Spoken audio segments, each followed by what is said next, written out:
नमस्कार विद्यार्थी मित्र हो. महाराष्ट्रातील प्रमुख संस्था व संस्थापक यांच्याबद्दलची माहिती आपण या व्हिडिओच्या माध्यमातून पाहणार आहोत.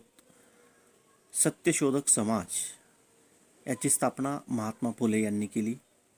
डेक्कन सभा याची स्थापना न्यायमूर्ती रानडे यांनी केली. प्रार्थना समाज याची स्थापना आत्माराम पांडुरंग यांनी केली. शारदा सदन याची स्थापना पंडिता रमाबाई यांनी केली. भारत कृषक समाज याची स्थापना पंजाबराव देशमुख यांनी केली. स्त्री विचारवती याची स्थापना सरस्वतीबाई जोशी यांनी केली.